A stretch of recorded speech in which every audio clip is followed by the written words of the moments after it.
est parti du rejet d'un projet de loi désormais suspendu visant à autoriser les extraditions vers la Chine. Et Hong Kong, plongé dans une crise politique majeure, est le théâtre depuis le 9 juin de gigantesques manifestations marquées de façon sporadique par des affrontements violents entre des contestataires radicaux et la police. La contestation s'est élargie à des exigences plus vastes concernant la préservation des acquis démocratiques et des libertés. Une manifestante a raconté qu'elle s'est décidée à venir marcher pour la première fois après avoir vu la marche des personnes âgées mercredi en solidarité avec le mouvement de contestation. Les autorités ont renforcé la sécurité dans le centre de la ville. Le mouvement de contestation est notamment nourri par les disparitions de libraires dissidents, réapparus ensuite en détention sur le continent, la disqualification d'opposants et l'incarcération de leaders du mouvement pro-démocratie.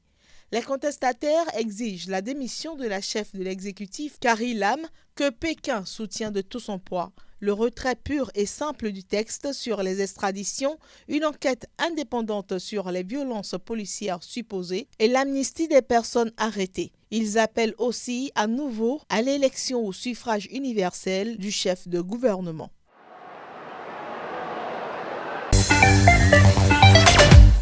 Amaigri les joues creuses, Bagdadi al-Mahmoudi était déjà un homme très malade le 29 juillet 2015 quand il avait rencontré des journalistes au lendemain de sa condamnation à mort. Il évoquait une forte dépression et plusieurs maladies chroniques pour expliquer son état. Depuis 1 an et demi environ, l'ancien premier ministre de Kadhafi, au moment de la révolution, était soigné dans une institution spécialisée, toujours comme prisonnier, mais dans des conditions assez souples. Un traitement de faveur qui n'a pas suffi. Le ministère de la Justice du gouvernement de Tripoli, reconnu par la communauté internationale, a finalement annoncé ce week-end sa libération. Il s'agit de la seconde délivrance après celle d'Abou Zaïd Dorda en février 2019. L'ancien patron des renseignements avait été relâché dans les mêmes conditions et pour les mêmes raisons. Et pour nombre d'analystes, le gouvernement de Tripoli cherche désormais à se débarrasser discrètement des 8 caciques de l'ancien régime condamnés à mort. Bagdadi, 74 ans, était l'un des plus jeunes. Depuis sa fuite en Tunisie en 2011, il ne cesse d'accuser Nicolas Sarkozy d'avoir touché 50 millions d'euros de Kadhafi. En juillet 2015, il disait vouloir écrire un livre sur le sujet si sa santé le lui permettait. Le détenu est décédé le 20 juillet 2019 après avoir été torturé alors qu'il était détenu au siège du service national de renseignement et de sécurité à Dilin, dans la région au sud de Khartoum, au Soudan, a martelé le comité de médecins. Lequel comité soutient que ce service continue de torturer et de tuer des civils innocents de manière illégale sans qu'il y ait de conséquences. Aucun détail sur les circonstances de l'arrestation de la victime ni sur son identité n'a été donné. Le Nice a été de nombreuses fois accusé d'atteinte aux droits humains par des ONG sous le règne d'Omar El-Béchir, mais aussi après sa destitution le 11 avril. Depuis le début du mouvement de contestation, déclenché le 19 décembre 2018 par le triplement du prix du pain par le gouvernement, le service national de renseignement et de sécurité a mené une sévère répression contre les manifestants, tuant des dizaines de personnes et arrêtant de nombreux opposants. Après des mois de négociations difficiles, les militaires qui ont pris le pouvoir après la chute de Béchir ont conclu mercredi un accord sur le partage du pouvoir avec les représentants du mouvement de contestation. Ils doivent à nouveau se rencontrer afin de résoudre des questions restées en suspens, dont la plus épineuse porte sur l'immunité des généraux en lien avec la répression des manifestants. Les forces soutenant le gouvernement libyen reconnu par l'ONU ont repoussé ce mardi les troupes du maréchal Khalifa Haftar à plus de 60 km au sud de la capitale Tripoli, faisant état de combats meurtriers. Selon Mustafa Al-Medji, le porte-parole pour la contre-offensive Volcan de la colère, cette grande offensive était en préparation depuis plusieurs jours par les forces du maréchal Haftar qui avaient mobilisé des troupes à cet effet. Mais elles ont subi une grande et affligeante défaite. Il a également assuré que les troupes du GNA avaient réussi en quelques heures à repousser les forces du maréchal Haftar et à les contraindre à battre en retraite. Mustafa Al-Medji a aussi fait état de 6 morts et d'un nombre de blessés dans les rangs des forces pro-GNA et de 25 morts et blessés parmi les combattants du maréchal Haftar. Le porte-parole a en outre fait état de la destruction de 3 chars, de 4 véhicules militaires non précisés et de 2 blindés appartenant au pro-Haftar et de la détention de 11 mercenaires qui combattaient dans leur rang. De leur côté, les forces pro-Haftar ont annoncé une avancée, précisant que les unités militaires progressaient d'un pas ferme sur tous les fronts de la capitale, prenant le contrôle de nouvelles positions et provoquant de grosses pertes à l'ennemi. Elles ne donnent pas de bilan des pertes dans leur rang. Les combats, en revanche, faisaient toujours rage mardi dans certaines des banlieues sud de Tripoli et des bombardements ont été entendus jusque dans le centre de la capitale libyenne.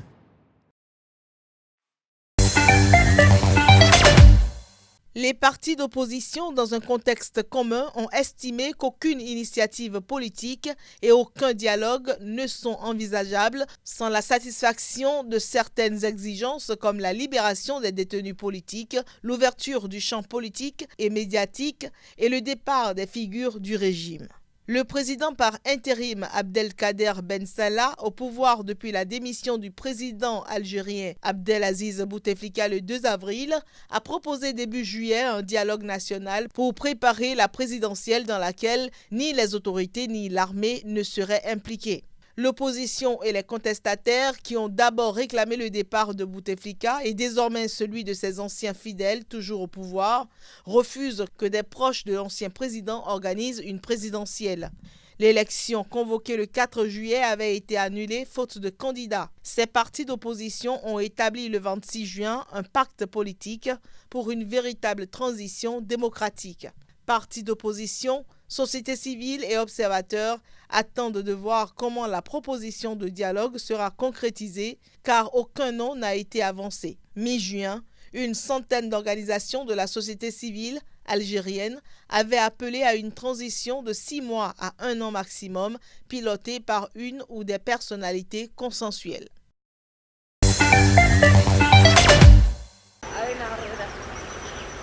L'euphorie était palpable dans les mois qui ont suivi la signature en juillet 2018 d'un accord de paix entre l'Éthiopie et l'Érythrée. La frontière avait été rouverte après 20 ans de fermeture et le café Peace and Love de Teklit Amare, côté éthiopien, débordait de clients. 1 an plus tard, Teklit Amare déambule tristement entre les tables vides de son établissement dans la ville frontalière de Zalambessa. Si les dirigeants des 2 pays continuent de se parler, le processus de paix peine à se matérialiser.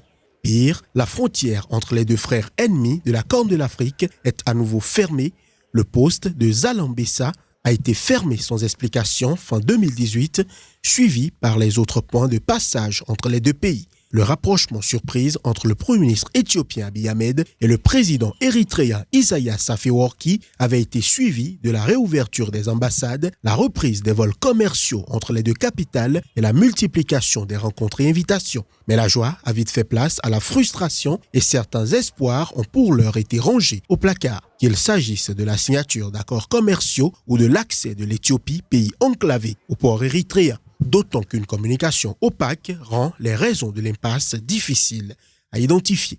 Abiy Ahmed a passé 2 jours à Asmara la semaine passée, promettant de renforcer le processus de paix, mais aucun autre détail n'a filtré. De nombreux observateurs soupçonnent Afewerki Isaias de traîner les pieds car une trop grande ouverture à l'Éthiopie et au reste du monde pourrait le forcer à relâcher la poigne de fer avec laquelle il dirige depuis 1993 l'Érythrée parmi les plus fermés au monde.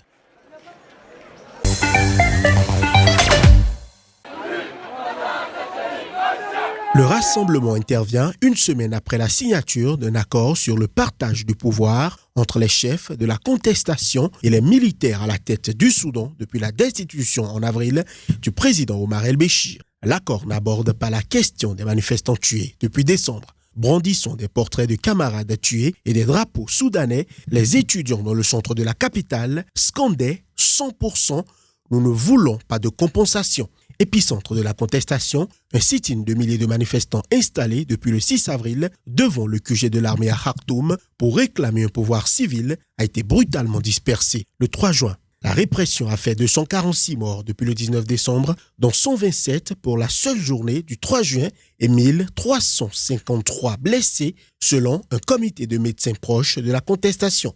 Les autorités ont parlé de leur côté de 71 morts. Les paramilitaires des forces de soutien rapide, RSF, sont accusés par la contestation et des ONG d'être responsables de la répression du sit-in.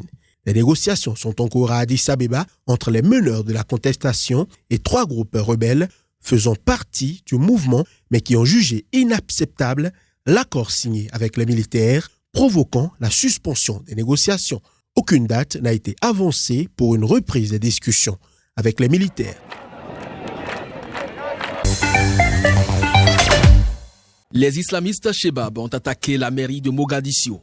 Un kamikaze s'est fait exploser dans l'enceinte du bâtiment. 6 personnes, dont 2 adjoints au maire et 3 directeurs de service, ont été tués dans l'attaque terroriste de ce mercredi. 6 autres ont été blessés, dont le maire de Mogadiscio et d'autres adjoints qui sont maintenant soignés par l'équipe médicale, a déclaré le ministre de l'Information, Mohamed Abdi Ahir Maré. Les forces de sécurité enquêtent sur ce qui s'est passé et fourniront des détails plus tard, a ajouté le ministre qui s'exprimait depuis les locaux de la mairie. Abdirahman Ousmane était en réunion de sécurité avec plusieurs responsables locaux lorsque l'attaque a eu lieu. Les Shebab ont revendiqué l'attaque et précisé que la cible était en fait James Wan. Le nouveau représentant de l'ONU en Somalie, nommé le 30 mai dernier, a eu de la chance. Le diplomate américain était dans le bâtiment pour une rencontre avec le maire quelques heures plus tôt. James Wan a condamné fermement l'attentat. Les Nations Unies se tiennent aux côtés du gouvernement et du peuple somalien dans leur rejet de tels actes terroristes et nos pensées vont aux victimes de cette attaque, a-t-il déclaré.